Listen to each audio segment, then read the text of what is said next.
There is a power that is here you overlook, but sense it's near. It's old as time, it knows your name, it burns with the eternal flame. And while you look around in dread, when you tracked intel where it led, it stands before you plain to see, as free as anyone can be. While you fail to understand, caught up in all the plans you've planned, it is the one you don't expect, it is the one you least respect. The child, the child, the child, the child. You think it's eat or be eaten, you think it's win or be beaten, you think that it makes perfect sense that you hurt without consequence. You're vigilant for any threats, care only for what you can get. This is the way you know to live, there's nothing that you wish to give. You were so young and you got hurt, this injustice was so overt. You know that you are owed a debt, but this one you always forget. The child, our child, the child, our child. I am the truth, no more so, no more, and no less so, and no less so than you are the truth, are the truth.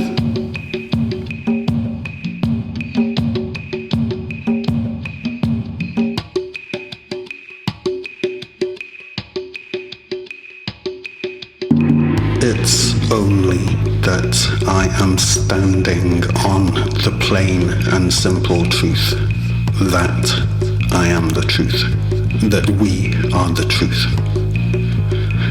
While human culture stands elsewhere, human culture's specific chosen position is anywhere but the truth. You are the truth. You are the truth happening, because there is literally nothing that is not the truth happening. And human culture is specifically not the truth. Lucidity is where it is at. Amnesia is not. And human culture is amnesia. Existence is truth in iteration.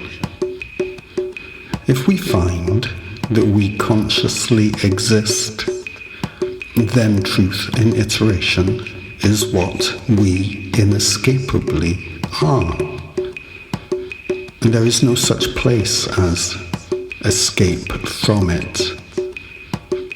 There is transformation after transformation after transformation. Welcome to eternity.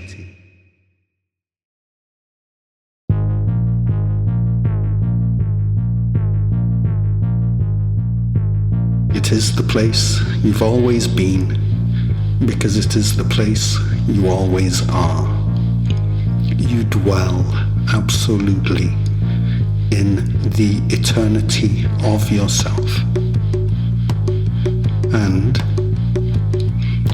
the three things that are ever present in each and every instant of your eternity are: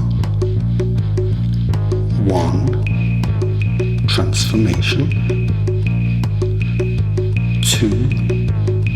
The core foundational existential truths. And 3. You, yourself, the center of it all. 1. Transformation. Transformation is ever present in each and every instant of your eternity. You notice how everything within and around you, right now and always, is changing from one moment to the next. There you go. That's your transformation. Present in every infinitesimal instant of knowing yourself as living and sensitive consciousness. Every infinitesimal instant of knowing yourself as sentience. Transformation is ever present in every moment of your living existence, because your living existence as a sensitive consciousness is moment-to-moment transformation. Existence is moment-to-moment transformation, because existence absolutely cannot stop. And it absolutely cannot remain the same. Truth in iteration is all there is anywhere ever, because truth in iteration takes up all of the space, and it takes up all of the space all of the time. There is no room, no time, and no possibility for anything that is not truth in iteration. If you are, as in, if you do find yourself happening to exist, then you are it. You are truth in iteration. Eternal truth in eternal iteration. And so you are. Full stop. Because this never stops. 2. The core foundational existential truths. The core foundational existential truths are ever present in each and every instant of your eternity. There are always 3 spatial dimensions, and one moment always follows another. There are always 3 spatial dimensions. 3 spatial dimensions that eternal truth in living iteration, that's you, can only inhabit and be sensitive to, along with the contrasting qualities that these 3 spatial dimensions always idiosyncratically contain at any given moment. One moment always follows another. Our past insists on and gives birth to our present, and our present insists on and gives birth to our future. And this truth happens because it is existentially impossible for it not to happen anywhere, ever. There are 3 spatial dimensions and one moment following the next for you, for me, for us, forever. The core truths are ever present and in effect. There's no getting away from them because we are them. 3. You You are ever present in each and every instant of your eternity. What else is there that is fully present and correct in every moment of every instant of your existence, along with all of that transformation and forcefully insisting truth, other than you? You personally. Me personally. Us personally. Every moment of existence is its own incarnation, entirely the result of its own past incarnations, and inexorably shaping its future incarnations. And you will never directly experience a single instant of eternity in which you are not there. Existence is subject to its own objective existence. Eternity is subject to its own objective eternity. Truth is subject to its own objective truth. You are subject to the objectivity of you. You are sovereign existence, and the only thing you need to check in order to know if this really does apply to you or not is whether you exist or not. You do exist? Then you are sovereign existence. And you should act as sovereign to and for your own sovereign existence, because it truly is you. It truly is yours. And it being you, you being it, is not going anywhere. Only transformation. Forever. And so, we are the eternal child, forever insisted upon and given birth to by our forceful and utterly unstoppable mother, who is our own past.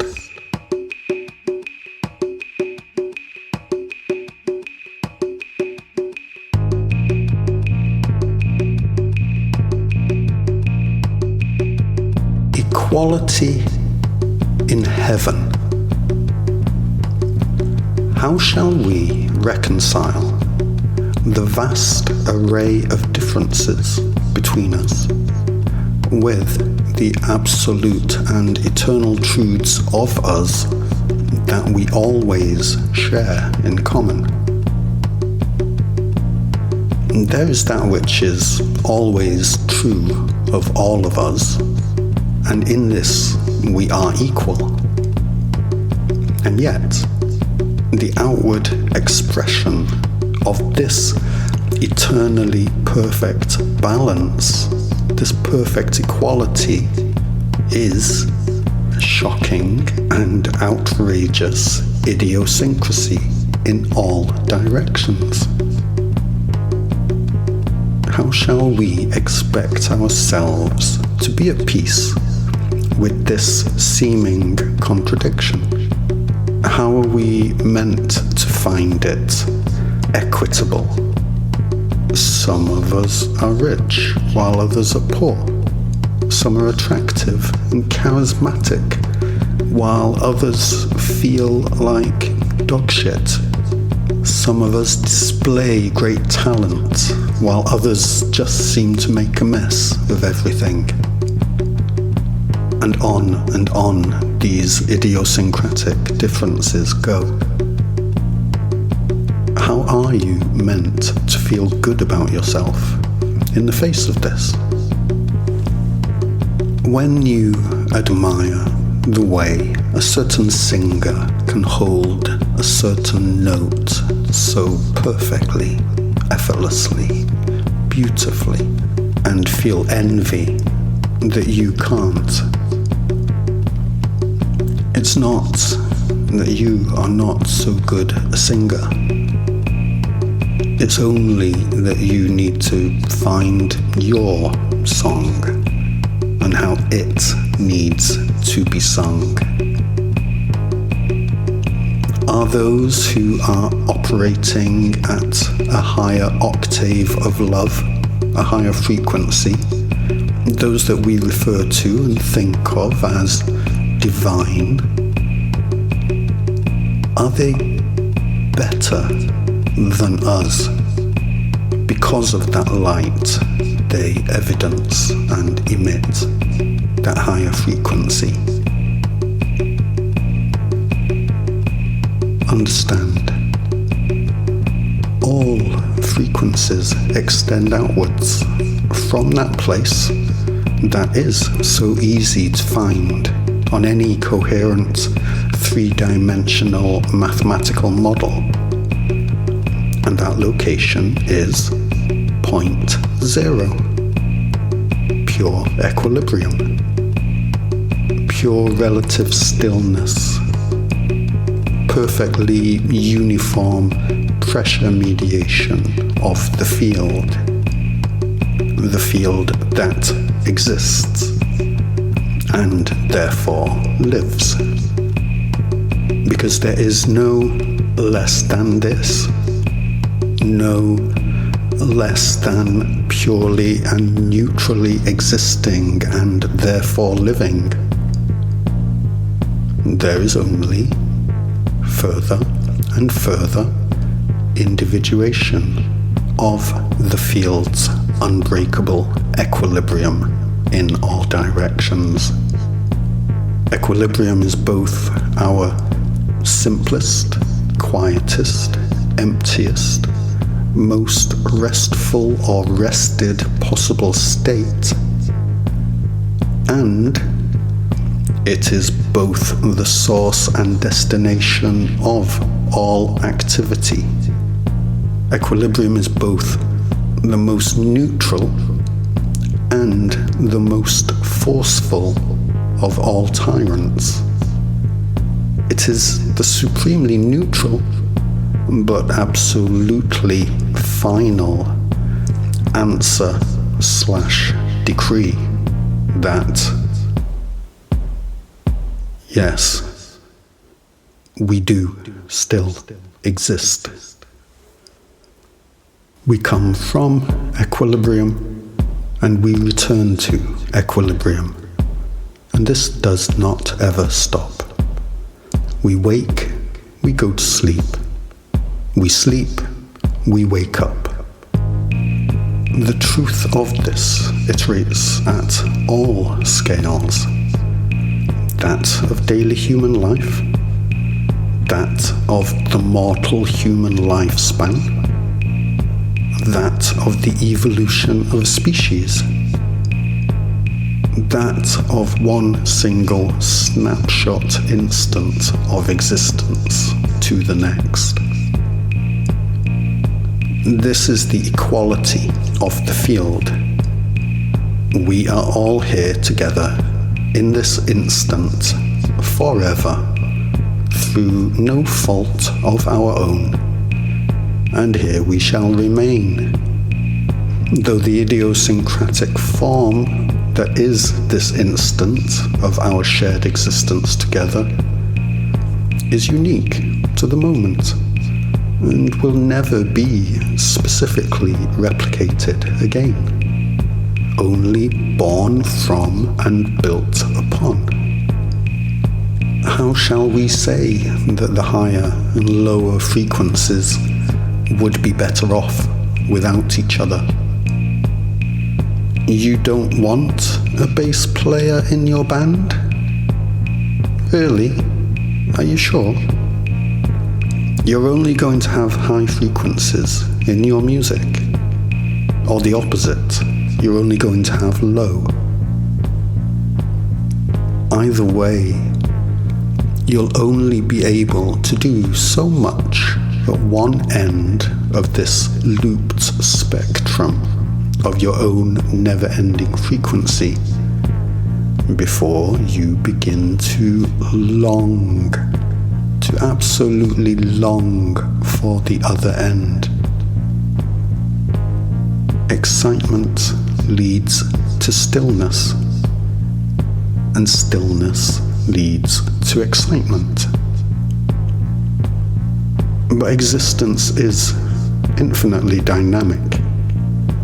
So we can have one thing, one aspect of our life operating at a low frequency, while another aspect of our life is turned up high. We can have both bass and snare playing in the same song at the same time, each supporting and adding to the other.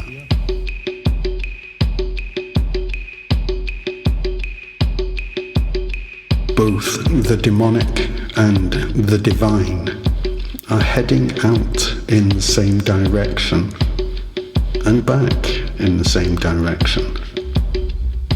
The range of truth as a living frequency is a spectrum, one that originates from and because of the absolute existential insistence on our existence, mine and yours and ours, that is equilibrium.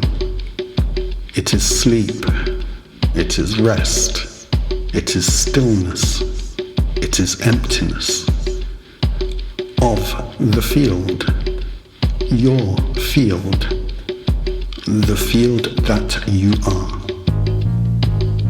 But this stillness at our own center of gravity is, by its own nature, an expression of force. It is literally our eternal life force. And there is no frequency anywhere that does not have its part in this. So there is no conflict between the lower frequency and the higher. All a pure abstract frequency of the field is really asking in each experiential moment of truth basically boils down to, do I want to get more excited right now? Do I need to rest? Or am I happy to continue as I am right now? This is the experience of eternal living consciousness, and it does not ever end. It changes endlessly, but does not and will not ever stop endlessly changing, endlessly transforming, endlessly becoming more and more and more. All any part of existence anywhere wishes for is to feel better rather than worse. We are equal in this. We are one in this.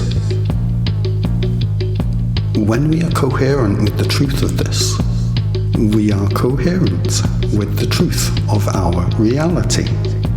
And this feels better rather than worse to us. When we are not coherent with the truth of our reality, when we are amnesiac of the truth of this, then we run with the preferred story of our choice, become very attached to and protective of it. And the actual truth of reality becomes a threat to this story, which inevitably upsets us. And so, the problem most all of you have with me is that, yes, he is pretty much representing the epitome of what it is to be suppressed in direct proportion to the levels of truth you're speaking.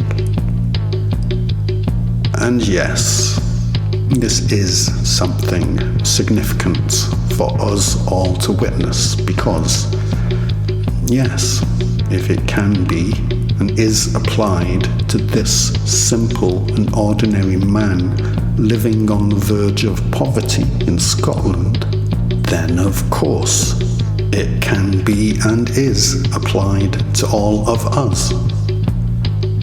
And we don't like this idea. But this man does point things out with unassailable logic, things that make all of us wrong. So maybe in this particular case, we could perhaps all just turn a blind eye, look the other way, until he goes away. I mean, he's on the verge of poverty, so probably shouldn't be too much longer. Hopefully? Can we say hopefully? And when he's gone, we can maybe take a look at this business of what our human culture is willing to do to us in terms of controlling what we mustn't be exposed to and what we definitively must be exposed to. Because that is a direct question of having somebody else's foundational decision on what can be considered to be true and what can't imposed on you, on all of us. So yes, a significant issue for us all, that we should be made to say things that are not true and behave as though they are true, when they clearly and obviously are not. And none of us especially wish to live in such a world as this. But maybe we can all just talk about it over here, where he can't hear us and we don't have to listen to him. Any of us up for that? Oh, what's that? All of us. We're all up for that. Marvelous. Marvelous, everybody. Job done. Well done, everyone.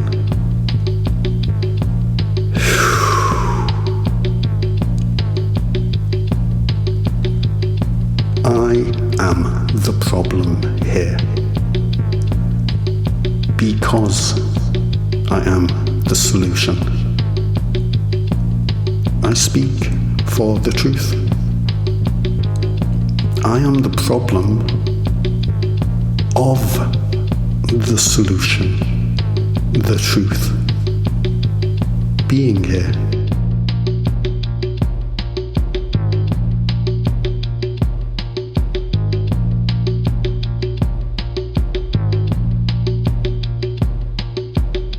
What we can tell any child when they are interested enough to ask.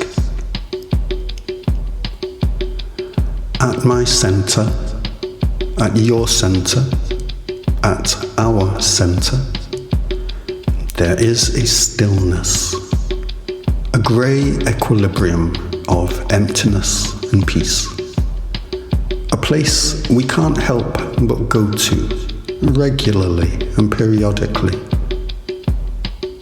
It is both our place of rest and the insistent force that informs us There must be more. There will be more. Let there be more.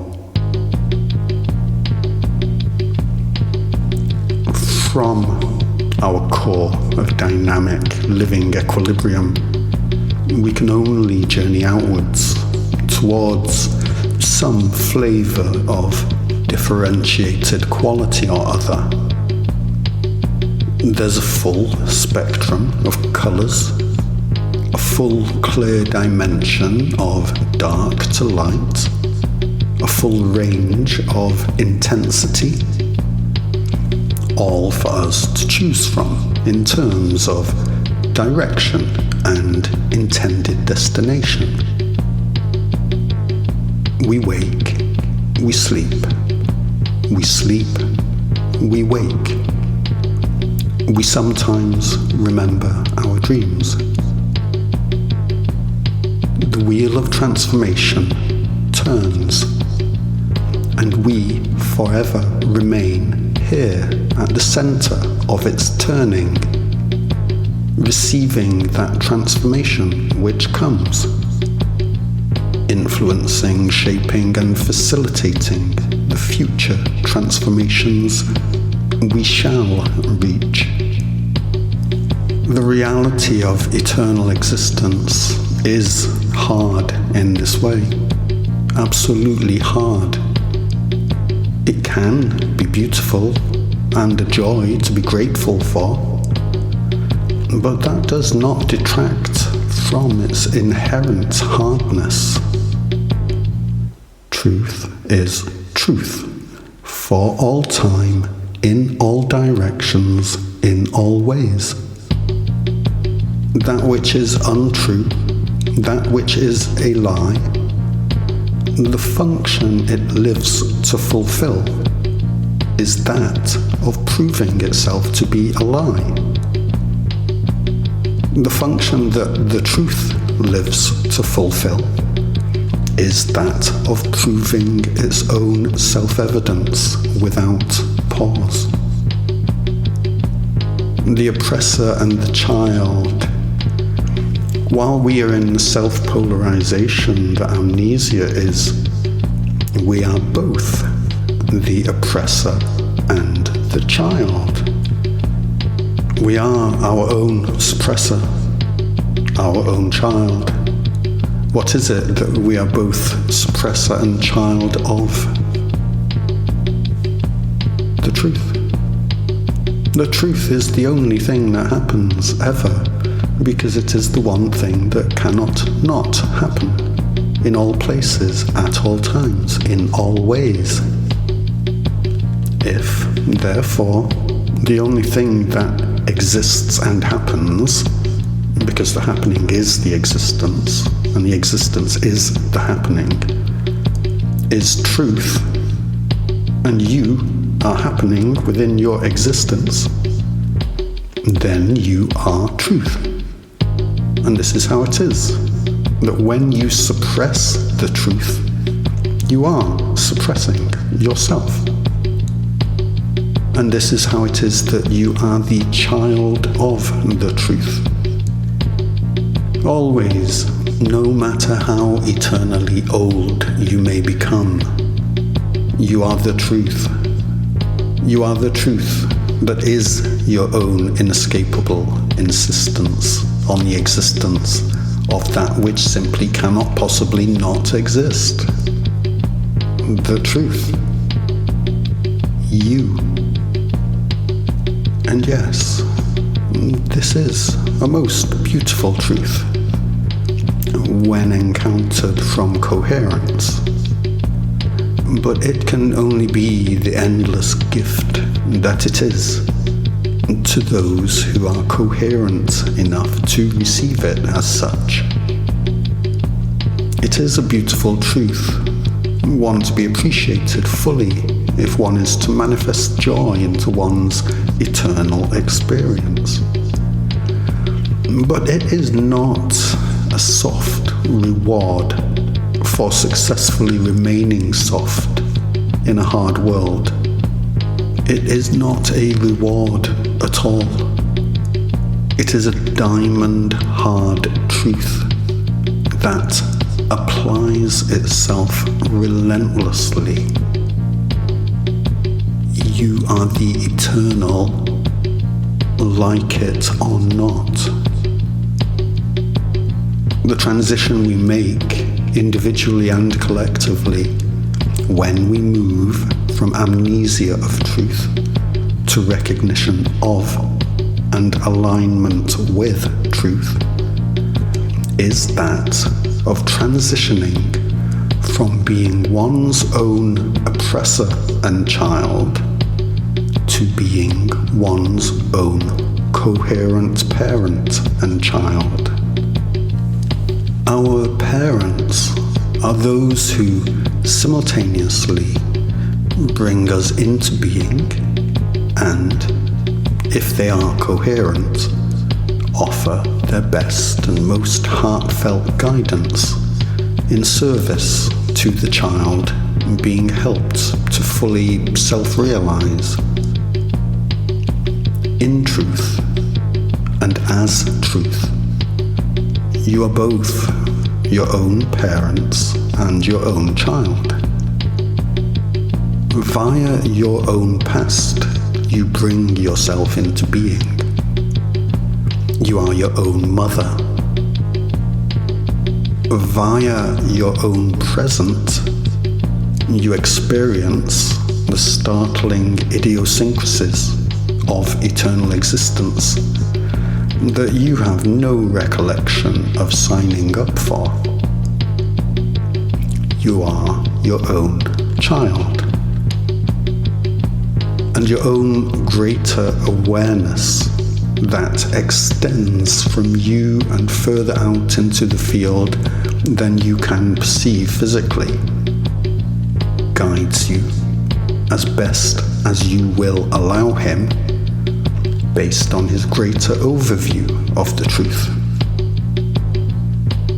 You are your own father.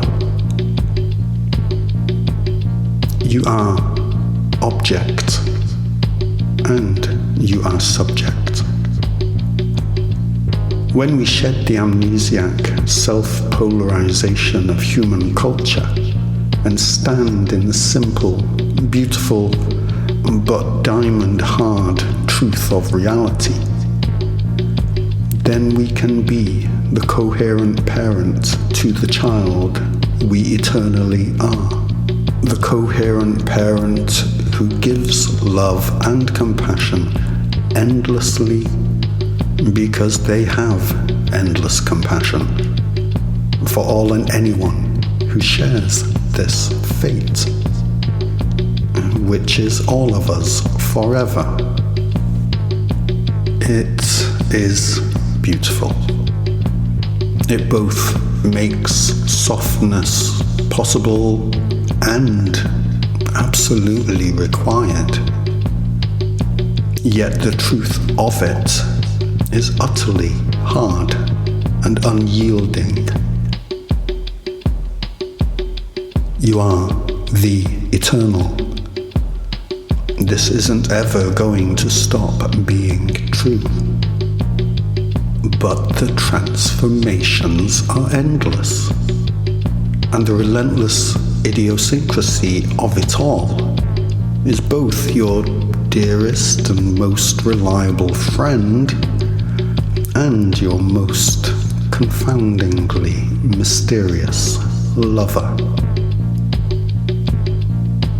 Everything you get, everything you give to yourself, all of it is tirelessly unique to you, specifically to you, for you, from you, as you.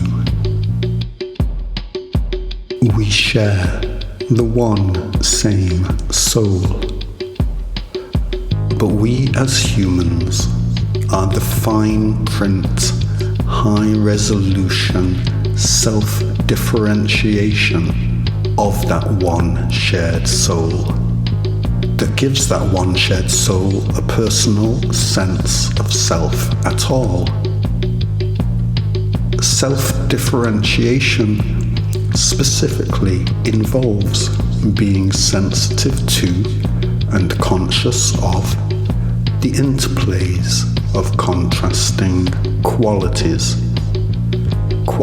that are differentiated from one another, that one's experience of existing is composed of.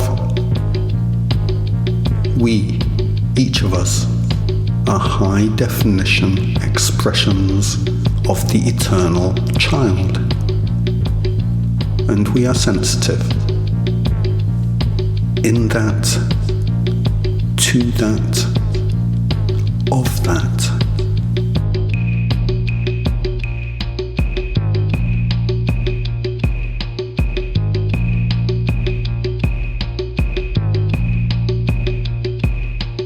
In addition to this being the diamond hard truth of existence, that is utterly true in every moment of existence for all of us,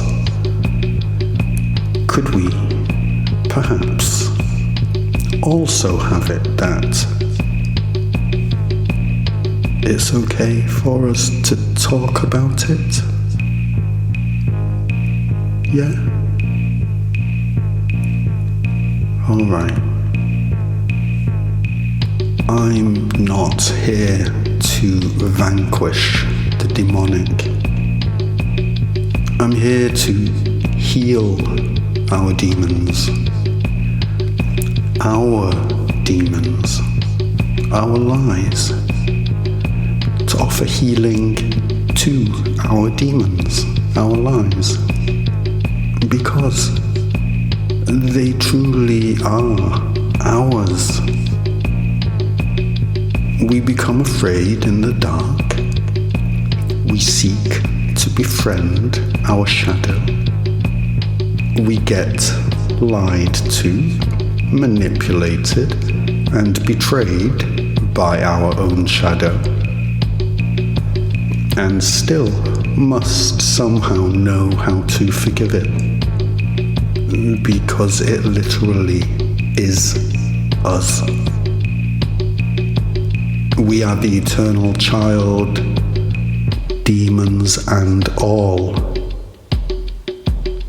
And I invite our demons to be at peace. Your job is well done, and you did it.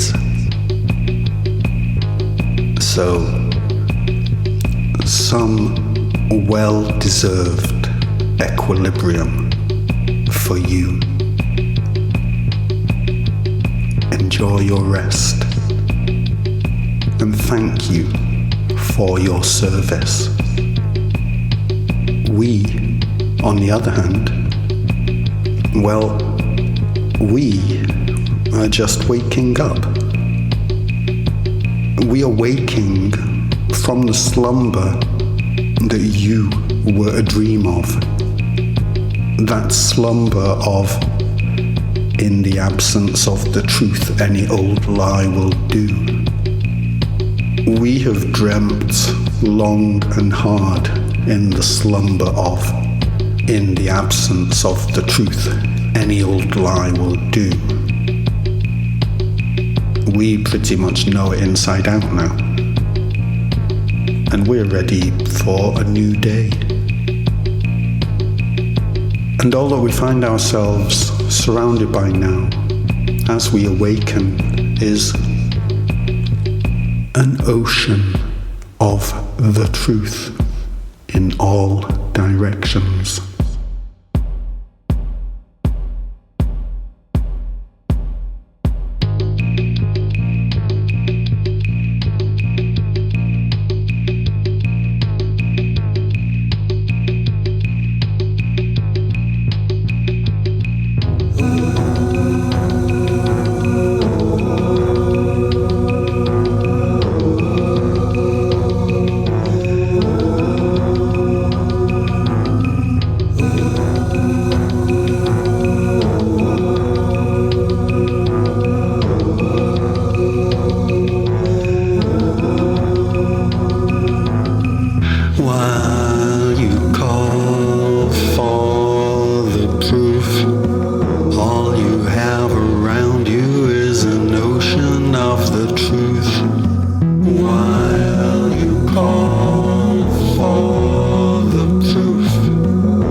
There is a power that is here you overlook, but since it's near, it's old as time. It knows your name, it burns with the eternal flame. There is a power that is here you overlook, but since it's near, it's old as time. It knows your name, it burns with the eternal flame. There is a power that is here you overlook, but since it's near, it's old